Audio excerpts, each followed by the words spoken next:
দুনিয়ার জগতে যে ব্যক্তি বলবে ক্বালু রাব্বুনা আল্লাহ, আমার রব হলো আল্লাহ, তার মানে হলো ইজ্জতের মালিক আল্লাহ, ইজ্জতের মালিক আল্লাহ, হায়াতের মালিক আল্লাহ, দৌলতের মালিক আল্লাহ, এমনকি সকাল বেলা বাদশাহের মালিক আল্লাহ, বিকাল বেলা ফকির কর্নেওয়ালার মালিক আল্লাহ। ভাইরা আমার, বন্ধুরা আমার, 11:30টার সময় জানেন বাংলাদেশের প্রেসিডেন্ট জোহরের পরে শুনে ক্ষমতা তার মানে কি? ইজ্জতের মালিক কে? আল্লাহ, ইজ্জতের মালিক কে? আল্লাহ। ভাইরা আমার, এজন্য রবকে যদি রব করে সম্বোধন করতে পারি, রাসূল সাল্লাল্লাহু আলাইহি ওয়াসাল্লাম আমার হাদিস খুতবার ভিতরে যে হাদিসটি বললাম, হাদিসের ভিতরে হযরত আব্বাস রাদিয়াল্লাহু তাআলা আনহু ফরমান, আন আব্বাস রাদিয়াল্লাহু তাআলা আনহু قال قال رسول الله صلى الله عليه وسلم أربع من أعطيهن فقد أوتي خير الدنيا والآخرة। পৃথিবীর জগতের ভিতরে কোন নারী কোন পুরুষ যদি 4টি গুণ তার ভিতরে পয়দা করতে পারে, নবীজি ফরমান, আব্বাস রাদিয়াল্লাহু তাআলা আনহু থেকে বর্ণনা, তিনি ফরমান, নবীজি ঘোষণা দিয়েছেন, ওই ব্যক্তিকে মহান আল্লাহ দুনিয়া ও আখিরাতের বাদশাহী বানায় দিবেন। সুবহানাল্লাহ। এক নম্বর হাদিসের ইবারত, কালবুন শাকির, শুকরগুজার কলব, শুকরগুজার কলব। আল্লাহু আকবার। ভাই, এক নম্বর হলো শুকরগুজার কলব, যে দিলের ভিতরে আল্লাহ পাকের প্রতি শুকরিয়া আছে।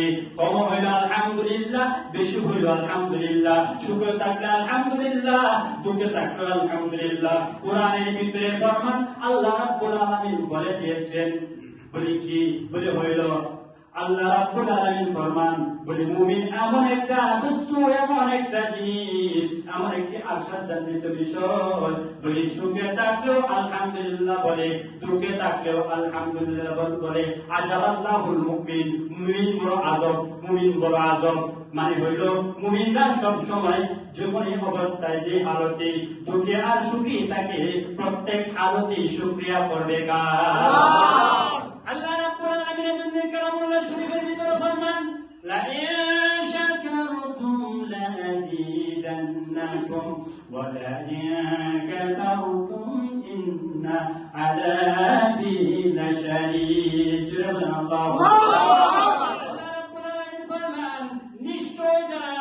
আমি রব্বুল আলামিনের নিয়ামত খাওয়ার পর, নিয়ামত পাওয়ার পর, নিয়ামতের উপর থাকার পর, যারা আমি আল্লাহর কাছে নিয়ামতের শুকরিয়া আদায় করলো, আল্লাহ রাব্বুল আলামিন জানায় দেন, বান্দা বান্দীরে, শুকরিয়া আদায় করার কারণে আমি আল্লাহ রাব্বুল আলামিনের নিয়ামত বাড়ায়া দিলাম।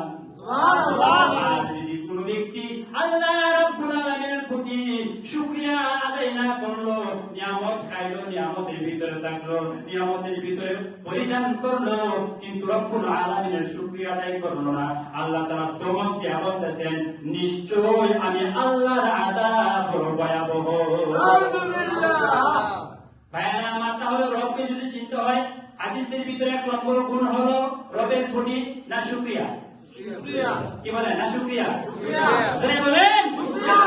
শুকরিয়া আদায় করতে হবে।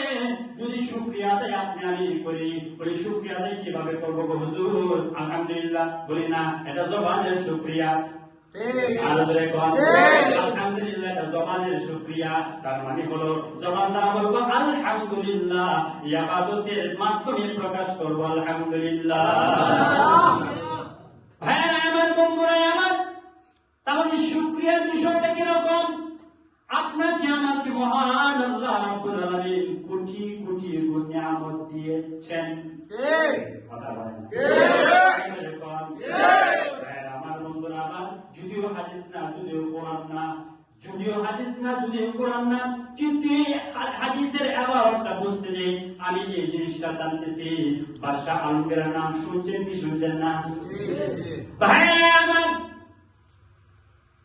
আল্লামা জাকারিয়া রাহমাতুল্লাহি আলাইহি তারিখে মাশায়েখ চিশতি নামক কিতাবের ভিতরে উল্লেখ করেছেন, আল্লাহু আকবার, আপনাকে আমাকে আল্লাহ রাব্বুল আলামিন কোটি কোটি করে নিয়ামত দিয়েছেন। উনি ইমরান কিতাবের মধ্যে যা নিয়ামতের বিষয় প্রসঙ্গ লিখতে যায়, দেখেন আপনি আমার জিহ্বা আছে না নাই? আছে। আল্লাহু আকবার, কত বড় নিয়ামত! আল্লাহু আকবার, কত বড় নিয়ামত! বলি ওই জিহ্বার ভিতরে অনেকগুলা ছোট ছোট ছিদ্র আছে, যেটা আমরা সচরাচর দেখতে পাই না। তো মাইক্রোস্কোপ দিয়ে দেখেন তাহলে দেখতে পারবেন। মুফাসসিরিন কেরাম লেখেন, বলি মানুষের জিহ্বার ভিতরে মহান আল্লাহ ২৫০০ ছিদ্র দিয়েছে। সুবহানাল্লাহ। বলি ২৫০০ ছিদ্র কি তার লাগি? কেন দিল আল্লাহ তাআলা ২৫০০ ছিদ্র? মুফাসসিরিন কেরাম লেখেন ২৫০০ ছিদ্র দেওয়ার কারণ লবণের স্বাদই আলাদা, কাঁচামরিচের স্বাদই আলাদা, জিহ্বার স্বাদই আলাদা। তার মানে এক জিহ্বার মধ্যে এক লাগাতার ছিদ্র থাকলে একই স্বাদই পাওয়া যাইত, কিন্তু আল্লাহ মহান আল্লাহ এক একটা ছিদ্র দেওয়ার কারণে টমেটোর স্বাদ আলাদা, তিতকরলার স্বাদ আলাদা, মিষ্টি কদুর স্বাদ আলাদা।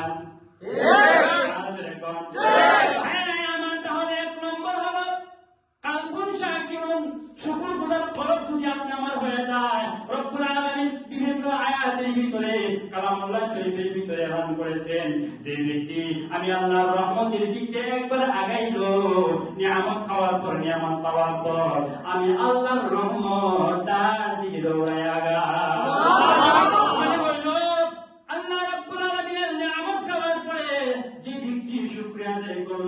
আল্লাহ তাআলা দুনিয়াতে তো তার নিয়ামত বাড়াইবেন, আখিরাতের নাজ নিয়ামত তার জন্য রিজার্ভ করে দিবেন।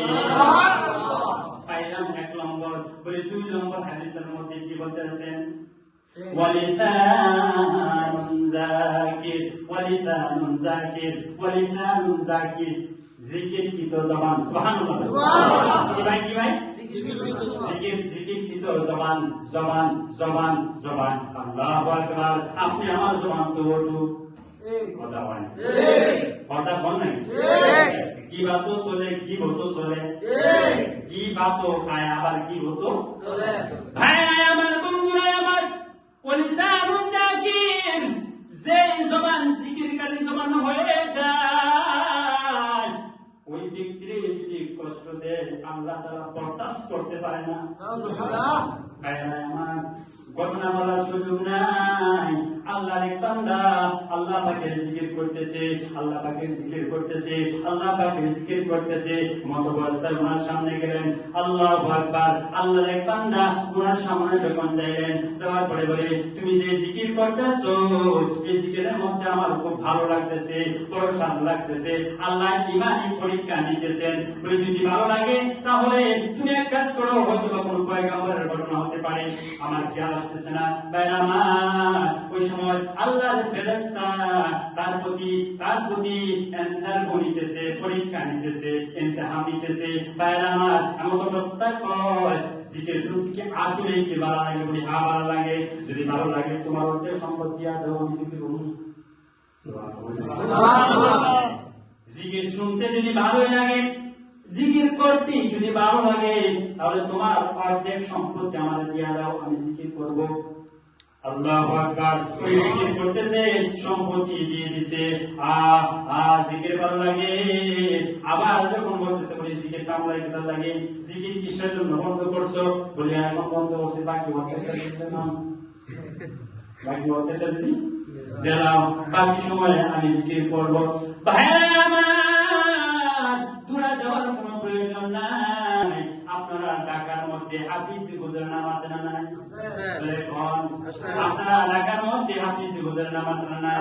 কাউজারে শুনেন, হাফিজি হুজুর কত বড় মাপের একজন আল্লাহ বলেছিলেন। ভাইরা আমার, দিলের প্রতি, জবানের প্রতি, লিসানের প্রতি এরকম ভাবে মেহনত করেছি, অটোমেটিক ওনার জবান দ্বারা জিকির আসতো, জিকির আসতো, জিকির আসতো, জিকির আসতো। ভাইরা আমার, একদিন উনি বাথরুমে গেলেন, বাথরুমে যা বলতেছে জবান দিয়ে বাথরুম, উনি কোন জিকির চলবে না। বড় বড় আইনের কাছ থেকে শুনে কেন জানি বলি জবান এখন আর বাথরুমে জিকির চলবে না। যখন বাথরুমে গেলেন, এমন অবস্থায় বাথরুমের ভিতরে জবানকে আর বুঝেনি বলে বাথরুম, যে জবানের ভিতরে আল্লাহ পাকের জিকির পয়দা হয়ে গিয়েছে জয়দিনের ভিতরে আল্লাহ পাকের জিকির পয়দা হয়ে গিয়েছে যে মনের ভিতরে আল্লাহ পাকের জিকির পয়দা হয়ে গিয়েছে সে আসমানে না জমিনে কোন সময় বুঝে না বলে হাফেজ হুজুর রাহমাতুল্লাহি আলাইহি বারবার জিকির করতে করতে এমন অভ্যস্ত হয়ে গিয়েছে বাথরুমের ভিতরে জিকির চালু হয়ে গিয়েছে উনি ওনার জিহ্বাটাকে দাঁত চিপড়ায়া ধরলেন কামড় দিয়া ধরলেন আঁকড়ায়া ধরলেন আমাদের বড়দের কাছ থেকে আমরা শুনেছি জিহ্বাটাকে দাঁত দ্বারা ধরার কারণে যখন হুজুর টয়লেট থেকে বাইরে হইলেন ওনার ছাত্র বলতেছে হুজুর আপনার মুখের মধ্যে দেখা যায় রক্ত লাগায় রক্ত কিসের জন্য লাগাই গো হাফেজ হুজুর রাহমাতুল্লাহি আলাইহি বলেন রে আমার ছাত্র আল্লাহ রাব্বুল আলামিনের জবানকে আমি এমন ভাবে কাজে লাগানোর চেষ্টা করতেছি সুবহানাল্লাহ এখনো ওই চেষ্টা করতা সে আরে কি পরিমাণ জবানে জ্ঞান প্রচার চিন্তা করেন আর আমরা একটু বুঝি আল্লাহ আল্লাহ বলে দেওয়ান জিকির করেন রবিনে জিকির কিন্তু ওনারা জিকির এরকম ভাবে করছেন করার পরে বলছে আমি চেষ্টা করতেছি তার মানে হলো জিকির অভ্যস্ত যখন আপনি আমার জবানের মধ্যে চলে যাবে এই জবান দ্বারা মিথ্যা সাক্ষ্য আসবে না মিথ্যা কথা আসবে না কাম গলত আসবে না গজবদারি কথা আসবে না এই জবান দ্বারা বড় বড় ব্যক্তিদের পিছনে লালায়া দেওয়ার সুযোগ থাকবে না এমনকি এই জবানের কারণে পর্যন্ত আমাদের সমাজের মধ্যে আল্লাহু আকবার বড় বড় আলিমদের নামে পর্যন্ত গত কিছুদিন আগে এই জবানকে তুচ্ছ মানার করার কারণে বড় বড় আলিমদের নামে মিথ্যা তুহমত দিতে পর্যন্ত দ্বিধাবোধ করে না আর ওদের বলেন ঠিক কিনা শুধু তাই নয় দেশের একজন প্রখ্যাত আলেম দ্বীন আল্লামা দেলাওয়ার হোসেন সাইদি হাফিজাহুল্লাহ যদিও উনি অন্যদের লোক কিন্তু তারপরেও উনার ব্যাপারে পর্যন্ত কুশালতে উনার ব্যাপারে পর্যন্ত তুহমত দিতে আল্লাহু আকবার কোন প্রকার দ্বিধাবোধ করে না তার মানে হলো কি এই জবানের দাম বুঝে না ঠিক কিনা ভাই আমার বন্ধুরা আমার وبدن على البلاء صابر তিন নম্বর হলো وبدن على البلاء صابر আল্লাহ রাব্বুল আলামিন আপনাকে আমাকে কখনো কখনো বাদানুন আলাল বালাই সাবির এই বদলের ভিতরে এই দেহের ভিতরে রূপ বেমান দিয়ে আল্লাহ পরীক্ষা নিবেন ঠিক আওয়াজ দেন আওয়াজ দেন ভাই আমার বন্ধুরা আমার আমরা হলাম আধ্যাত্মিক আত্মা মুসলমান কিন্তু যে আল্লাহর পয়গম্বর ছিল তাকে পর্যন্ত দেহের পরীক্ষা নেওয়া হয়েছে যখন না আল্লাহর পয়গম্বর হযরত আইয়ুব আলাইহিস সালাম নবী ছিলেন কি ছিলেন না এনাকে আল্লাহু আকবার আল্লাহ দেহের কিন্তু পরীক্ষা নিয়েছে এমন কি ওনার পা থেকে নিয়ে হালক পর্যন্ত মানে গলা পর্যন্ত এমন ভাবে পোকাগুলো আক্রমণ করেছিল যেই মাত্র জবানের মধ্যে পোকা ধরে ফেলেছে এমন অবস্থায় আইয়ুব আলাইহিস সালাম মহান রব্বুল আলামিনকে ডাক দিয়ে বলে আয় আল্লাহ মাথা থেকে নিয়ে তুমি যদি আমার পা থেকে নিয়ে নাভি পর্যন্ত পোকা ধরায় দাও তাতে আমার কোনো কষ্ট নাই বুক পর্যন্ত পোকা ধরায় দাও তাতে আমার কষ্ট নাই ও রব্বুল আলামিন কিন্তু আমার এখন যে জায়গার মধ্যে পোকা ধরে যদি আমার জিহ্বার মধ্যে পোকা ধরে তাহলে এই প্রসাকিত জিহ্বা দ্বারা তো তোমার তুমি রবকে আমি ডাকতে পারবো না বারবার আল্লাহ রাব্বুল আলামিনের কাছে কান্নাকাটি করার কারণে যিনি রব্বুল আলামিন পরীক্ষা থেকে ইন্টারভিউ থেকে ইমতিহান থেকে যিনি মাহাসিব করে দিয়েছেন তিনি কে আল্লাহ চিল্লাতে দিয়ে বলেন তিনি কে আল্লাহ তাহলে আপনি আমার কোন সময়ে জ্বর আসবে বেতন জমা যাবে না আল্লাহ তাআলা প্রতি ধৈর্য ধরতে হবে কি হবে না হবে আর জোরে বলেন হবে আপনি আমার বিভিন্ন রকমের ক্যান্সার হবে বিভিন্ন রকমের আপনার বিভিন্ন রকমের রোগ বালাই দেখা দিবে কিন্তু ওই সময় আপনি আমি যদি বলি আমি রোজা করি আমি যাকাত দেই আমি 5 ওয়াক্তের নামাজ পড়ি আল্লাহ আমার দেখে বলা যাবে বলে বলা যাবে সবাই কেন বলা যাবে না বলি আল্লাহ রাব্বুল আলামিন যে সমস্ত বান্দা বান্দীদেরকে বেশি মহব্বত করে তাদের কি রূপ বানায় দেন ঠিক কারণ তার মধ্যে হইল ফেরাউনের জীবনে কোনদিন সর্দি লাগছে না ফেরাউনের জীবনে কোনদিন সর্দি লাগে কোনদিন ফুটকার দিয়ে হয় না কারণ তার প্রতি আল্লাহর কোন রহমত ছিল না। প্রশ্ন হতে পারে হুজুর তাহলে ফেরাউনকে আল্লাহ তাআলা এত বছর হায়াত দিল কেন? বলি হ্যাঁ, এজন্যই দিয়েছে তার পিছনে একটা ছোট্ট একটা কারণ ফেরাউনের রাজপ্রাসাদের ভিতরে আল্লাহ রাব্বুল আলামিনের কোনো নাম গ্রন্থ ছিল না, কোনো নাম ছিল না, কিন্তু তার মাকবারাতের ভিতরে তার কামরার ভিতরে ঢোকার আগে তার কামরার উপরে বিসমিল্লাহ ছিল। সুবহানাল্লাহ, সুবহানাল্লাহ। তার মানে বিসমিল্লাহ ফেরাউনের ঘরে থাকে, কিন্তু দুঃখ করে ফেলার সত্য সংসদে থাকে না। আলোচনা বলেন ফেরাউনের ঘরে মধ্যে বিসমিল্লাহ থাকে, কিন্তু নব্বই পার্সেন্ট মুসলমানের দেশে বিসমিল্লাহ সংসদে থাকে না। দুঃখ দ্বারা কোনো কিছু হয়েছে ভাইরা আমার। তাহলে কি বলি, ধৈর্য ধারণ করতে হবে কখন? যখন আল্লাহ তাআলা রূপে মান দিবেন। ঠিক গেল 3। চতুর্থ নম্বর وزوجة لا تبغيه خونا في نفسها ولا مالي। লাস্টের হাদিসের আবারতের ভিতরে পুরুষের কথা আসছে, আবার মহিলাদের কথা আসছে।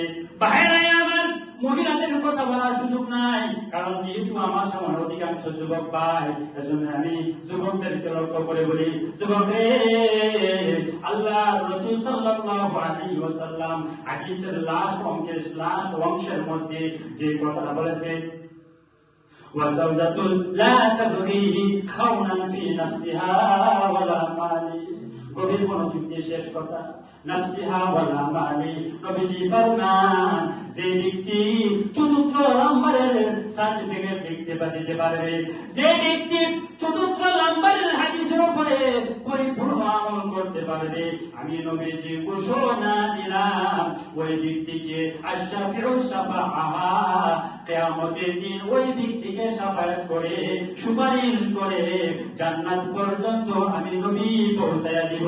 সুবহানাল্লাহ। শোনা কথা আছে না নাই? আমার ওয়াজাওজাতুন লা তাবগিহি খাওনান ফি নাফসিহা ওয়ালা মালি। আল্লাহ রাব্বুল আলামিন নবী পাক সাল্লাল্লাহু আলাইহি সাল্লামের নবী ঘোষণা দিতেছেন, ওই চতুর্থ নম্বরের ভিতরে দুইটি কারণ আছে। এক নম্বর হলো মাল, দুই নম্বর পরে বলতেছি, এক নম্বর কি?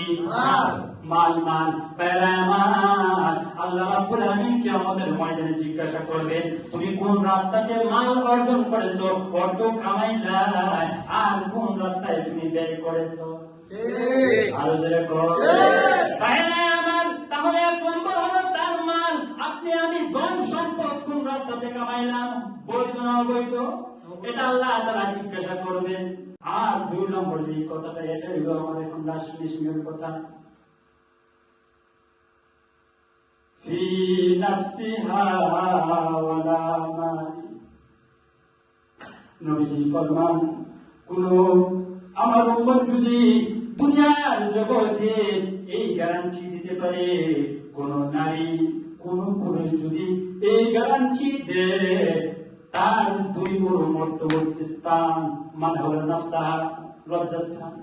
কোন উম্মত যদি গ্যারান্টি দেয় গো, বলে আমার লজ্জাস্থান অপব্যবহার করি নাই, আমার লজ্জাস্থান কি আমি আমানতের খেয়ানত করি না, এই গ্যারান্টি যদি কোন নারী দিতে পারে, নবীজির ঘোষণা, আমি নবীজি ওয়াদা দিলাম গো, ওই সমস্ত নর নারীকে আমি নবীজি শাফায়াত করে আল্লাহর জান্নাতে প্রবেশ করে দিব।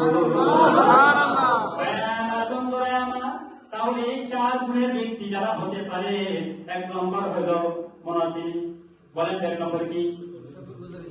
এক নম্বর হলো শুকরগুজার দিল, দুই নম্বর কি? জিকিরকারী, তিন নম্বর কি? অবাদান আলাল বালাই সাবির, রূপবান, চতুর্থ নম্বর কি? মান এবং তার লজ্জাস্থানে, বলেন না, মান এবং তার লজ্জাস্থানের হেফাজত। নবীজির সাহাবী বলেন, এই 4 গুণান্বিত যারা হতে পারে, তাদের দিল আল্লাহ নরম বানিয়ে দেয়, তারা অটোমেটিক আল্লাহর ব্যক্তিদেরকে নসরত করে, আল্লাহ ওয়ালাদেরকে সাহায্য করে, এমনকি এতিম মিসকিনদেরকে পর্যন্ত সাহায্য করে। ভাইরা আমার, বন্ধুরা বন্ধুরা আমার গভীর মনোযোগ দিয়ে কথাগুলো শুনুন। যাদের দিলটা গো অসহায় ব্যক্তির দিক দিয়ে তাকায়, যাদের দিলটা গো এতিমের দিক দিয়ে তাকায়, যাদের দিলটা গো আল্লাহ ব্যক্তিদের দিক দিয়ে তাকায়, আল্লাহ ওয়ালাদের দিক দিয়ে তাকায়, নবীজি ফরমান ওই ব্যক্তি যদিও বাংলাদেশে থাকে কিন্তু ওই ব্যক্তির মান আর ইজ্জত আল্লাহ তাআলা খানে কাবা পর্যন্ত পৌঁছায়া দেয়।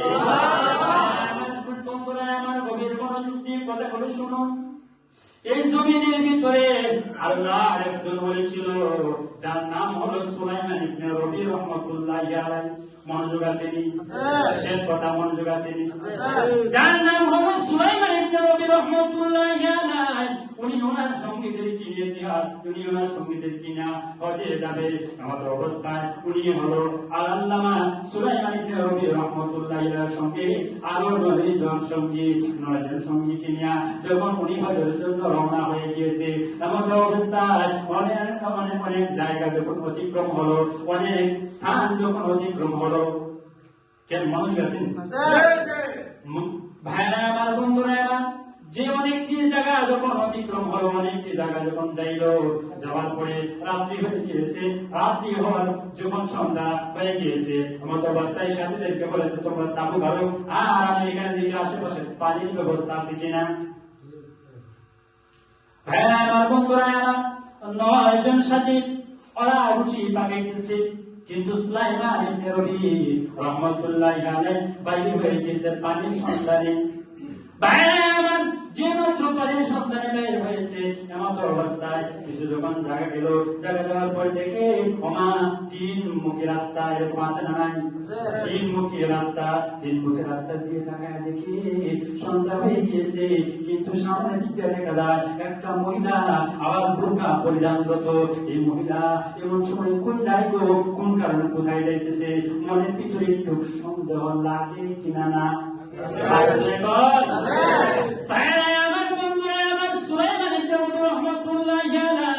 ওই মহিলার দিক দিয়ে তাকাইলো, কিরে এই জঙ্গলের ভিতরে কোন পুরুষের কোন আলামত নাই, কোন পুরুষ দেখা যাচ্ছে না, কাউকে দেখা যাচ্ছে না, একা একা এই নারীটা কোথায় যাইতেছে।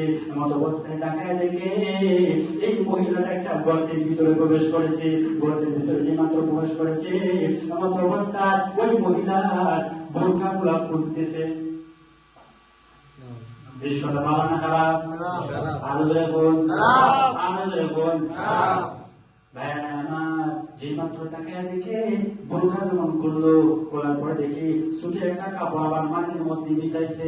মাটির মধ্যে বিছানোর পরে সুলাইমান ইবনে রবি রাহমাতুল্লাহি আলাইহি কথা বলতেছেন না, উনি যে ওনার পিছনে লক্ষ্য করতেছেন তাও বুঝাইতে দিতেছেন না। গভীর মনোযোগ দিয়ে ওই জিনিসগুলো উনি খেয়াল করতেছেন। সুলাইমান ইবনে রবি রাহমাতুল্লাহি আলাইহি তাকায় দেখে ওই ব্যক্তি যেখানে প্রবেশ করেছে গর্তের ভিতরে, ওই গর্তের ভিতরে তাকায় দেখে সুলাইমান ইবনে রবি রাহমাতুল্লাহি আলাইহি মহিলা একটা চাকু বাহির করেছে। চাকুটা বাহির করার পরে একটা মরা একটা পশু থেকে উনি সাল থেকে সরাই দিয়েছে। পশু থেকে প্রায় অনেকগুলা বস্তু উনি সংগ্রহণ করেছে। বলেন তো মরা পশু খাওয়া হারাম না হারাম? আরো জোরে বলেন। মরা পশু কিন্তু খাওয়া হলো হারাম। সুলাইমান ইবনে রবি রাহমাতুল্লাহি আলাইহি এই বিষয়টা দেখে বলেছে, ওমা এই কি এই আশ্চর্যান্বিত ঘটনা এখানে কি ঘটতেছে গো, আল্লাহই ভালো জানেন, আল্লাহই ভালো জানেন। সুলাইমান ইবনে রবি রাহমাতুল্লাহি আলাইহি মহিলার পিছু ছাড়তেছেন না, মহিলাকে লক্ষ্য করে দেখতেছেন। ভাইরা আমার, মহিলা যখন অল্প সংখ্যক বস্তু একটা পুতলার মধ্যে বেঁধে ওনার বাড়ির মধ্যে যাওয়ার পরে মেয়েগুলাকে এই খাবারটা তাদের সামনে উপস্থাপন করলো। বৃদ্ধ মহিলা, বিধবা মহিলা মেয়েকে দেখি বলে, মেয়ের সংখ্যা হলো 3 জন। বলেন কতজন? 3 জন মেয়ে। বিধবা মহিলা তার সন্তানের সামনে বস্তুটা রাখছে, রাখার পরে বলে, মাগো আল্লাহর পক্ষ থেকে যে খাবার এসেছে নিয়ামত স্বরূপ তা গ্রহণ করো।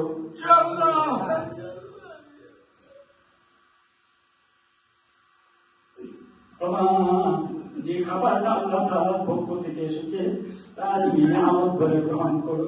ভাইরা আমার, বন্ধুরা আমার, যদিও খাবারটা বাচ্চাদের সামনে উপস্থাপন করেছে, খাবারটা বলেন তো হালাল না হারাম? হালাল।